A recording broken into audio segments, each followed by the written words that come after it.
Welcome to episode 3 of the Here and Now podcast. I'm here with Shanelle, and today's topic is going to be about the film industry.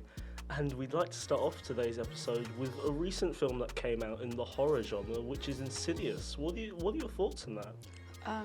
I personally think it was a bad film. From someone who watches a lot of horror films, I thought it was quite boring. Even though the jump scares got me a bit, it was still, I feel like the storyline was a bit repetitive. As a person who's basically never watched horror films, it's always the case in which I get extremely anxious around them. I absolutely hate the jump scares. I get excited. You get excited. Why? I feel like horror films are like comfort films for me. But that's just personally because, I don't know, just hearing... I imagine your nightmares are also dreams. Oh, yeah. But as a person who basically never watches horror films, I found Insidious to be quite good. I thought it told a really nice story. I thought the horror was definitely there. I was definitely terrified throughout multiple points. Mm-hmm. And I didn't have to watch the previous Insidious films to understand what was going on. I know if you do watch all the franchise, the entirety of the franchise, then you're going to understand more, you're going to understand the references. But as a standalone film, I thought it was really good. So how come you just ended up not... Do you like the rest of the Insidious franchise? Or No. How come? I feel like it's not scary enough. There's not enough like killings as well, and not enough blood. I feel like I like the gory side of horror. So personally, I feel like Insidious is more based on like ghosts and the paranormal, and I feel like that's just not for me. So movies that take in both horror and comedy, like The Blackening that's coming up, or you've had Ghostbusters that have been rebooted in the past, those are kind of things that you really wouldn't like? No. I feel like just seeing the actual horror and like in these films I just feel like it's entertaining for me. That says a lot about you as a person. Thank you. So programs like Game of Thrones or The Walking Dead, which have really tried not to shy away from the horror of their scenarios, Mm-hmm. those are the kind of programs that you'd really be into. Yeah, I feel like I've seen some of The Walking Dead and I feel like it's interesting. So how much do you value story then in horror movies like these? Because obviously we go to the movies to see a spectacle sometimes. You Mm-hmm. get movies like John Wick, like Avengers Endgame, which don't necessarily need to have a great story to draw in people, make money at the box office.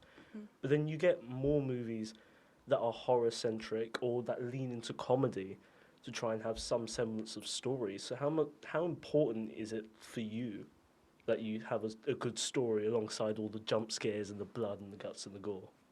I feel like it kind of adds to the film, and it gives you something to watch out for, like alongside the jump scares, but it gives you storyline to follow, which puts you in the perspective of the characters in the film.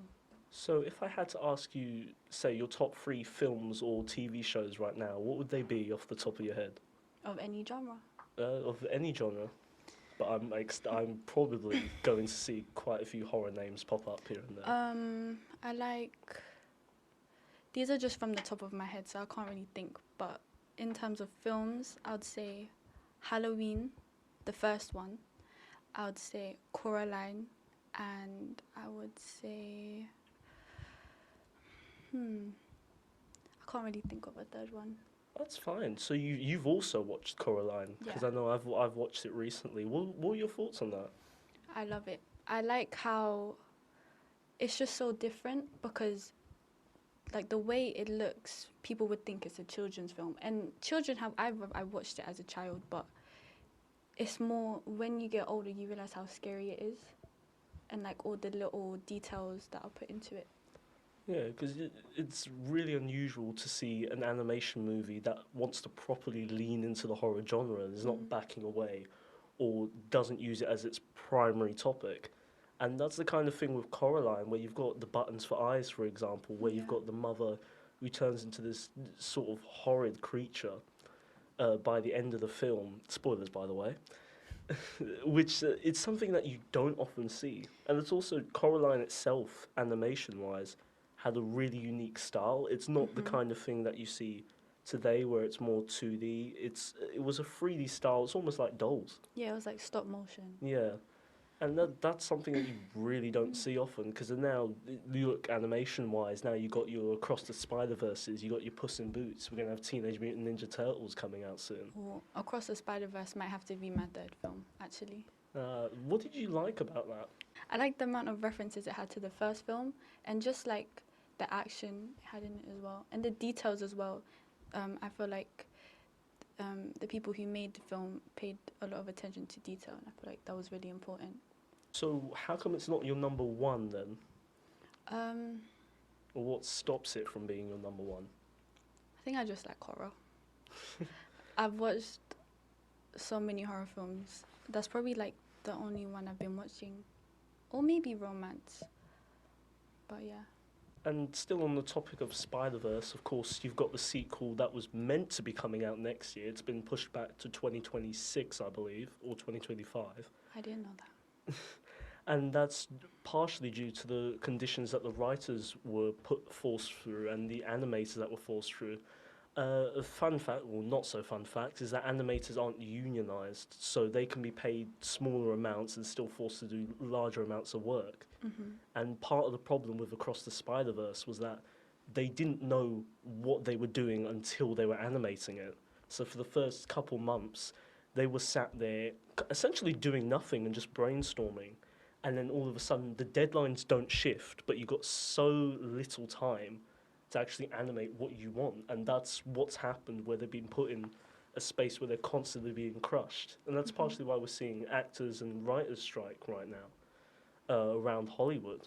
But since you asked me about my top 3 films, what about you? My third film would have to be John Wick 4, purely for the combination of action and storytelling, because originally it was going to be John Wick 4, and then there was going to be John Wick 5, and they didn't have that because they didn't want to film back to back. So they essentially squashed 2 films into one. And what I really appreciate that is that they made it work. And they took all that effort and all that storytelling and still made a great story out of it.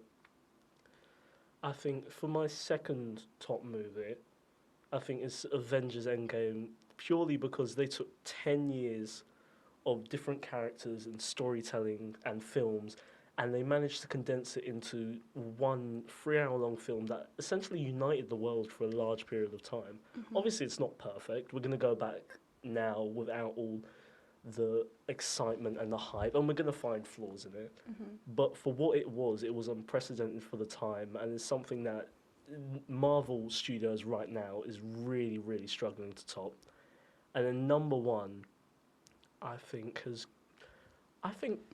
and slightly controversially, I would take Puss in Boots, The Last Wish, on my number one spot for the way it crafts its villains. It's got 3 different types of villains, which all display different acts and different personalities of evil, but they all still work and they all still stick to their personalities.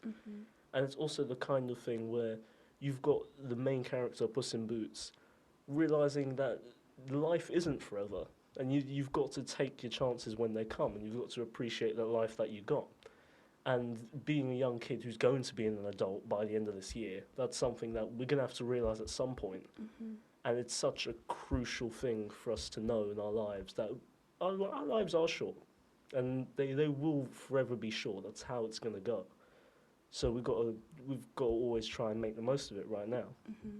But linking back to what you were talking about, like the Marvel universe, what is your opinion on like the newest films and how the original like actors aren't really in it? I think after Endgame, things were always never going to be the same, whether it's cinema-wise or whether it's Marvel-wise. Because with Endgame, you hit the pinnacle.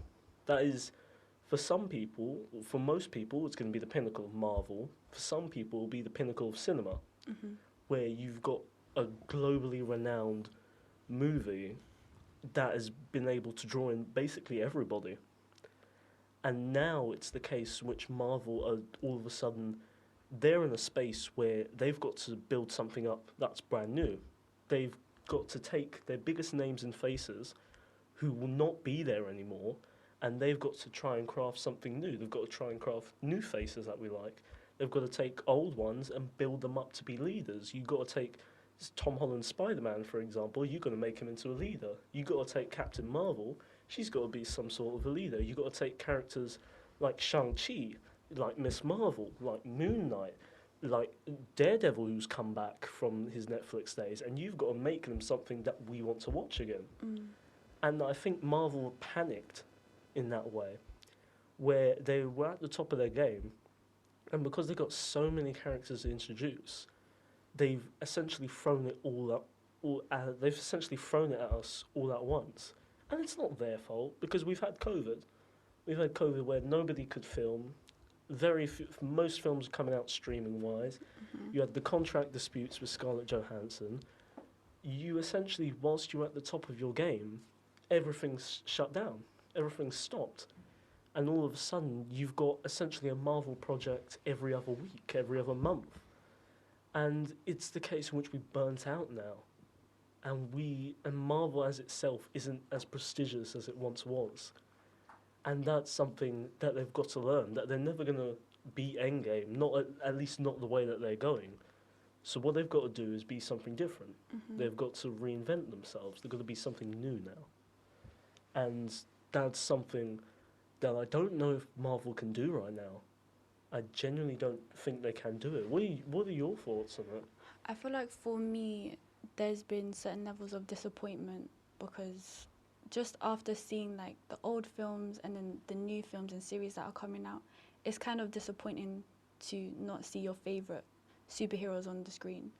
But I feel like they are trying their best, but with the like amount of the fan base that Marvel has, I feel like a lot of people have been hating on just projects that they've been working on because it's not to their expectations.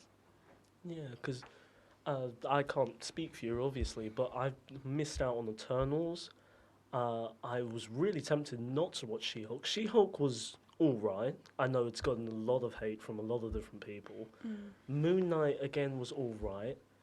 Miss Marvel was... I loved Moon Knight. You love Moon Knight? I loved Moon Knight. I even bought the comic book. Moon Knight, again, had bits of quality, and I think it's not the problem of the program, it's more Disney or Marvel in particular don't seem to know how to write TV. Because you look at the series that they've got right now, they're all 6 episodes, which is not inherently the problem. You look at the BBC and Peaky Blinders, that has six episodes, but it works perfectly. Yeah. But these episodes, you get 45, 40, 35 minutes, and then all of a sudden 50 minutes to finish it off sometimes. And it feels like I'm watching a stretched out movie rather than I am watching a TV series. It's not that the characters are bad, it's not that the writing is bad. Sometimes it's not world class, it's not great, but it's not the fault of the people making it, but rather the structure they've been given to make it, in my opinion.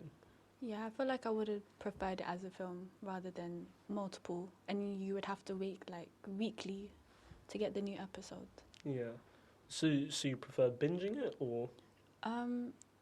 Well, it depends because with Moon Knight, I was on time with it, so I kind of had to wait every week to watch the new episode. Yeah, I think that's a large allure of TV though, that you get fed these episodes, whether they're episodic or whether they're serialized, but it's kind of, all right, we gave you something to appreciate, and don't worry, there's more coming on the way. There's not just this. You're gonna have something next week. You're gonna have something the week after.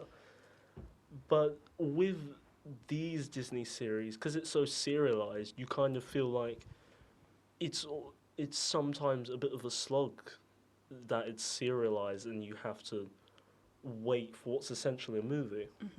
But out of the Marvel series that have come out on Disney Plus since, what's your... well, you know you've got Moon Knight. What would be the worst then that you've seen? I don't really know the worst, but in terms of the Marvel films and like more recent ones, like you said, you haven't watched Eternals. No, I haven't. I was quite disappointed with that one, just because it didn't provide much action as it usually would in other films, and I feel like it just lacked a lot of like the Marvel spark, I guess. It didn't really have that in it.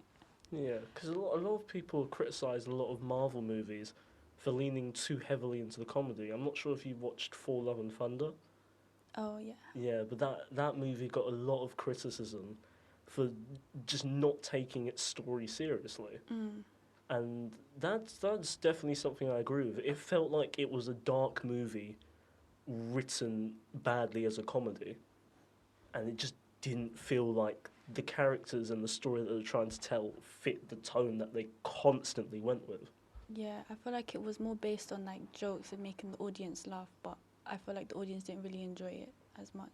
Yeah, but then you get films like Guardians of the Galaxy, and particularly Volume 3, which summarizes James Gunn brilliantly, where you get tidbits of comedy and jokes here and there that work, and you still get the story. You're still sincere to the characters. You still enjoy watching the characters go about their daily lives. You still feel sorrow for the bad things that happen to them. You still feel that pain, but you end with that satisfaction that you've watched something that somebody's put so much care and effort into and has gotten right.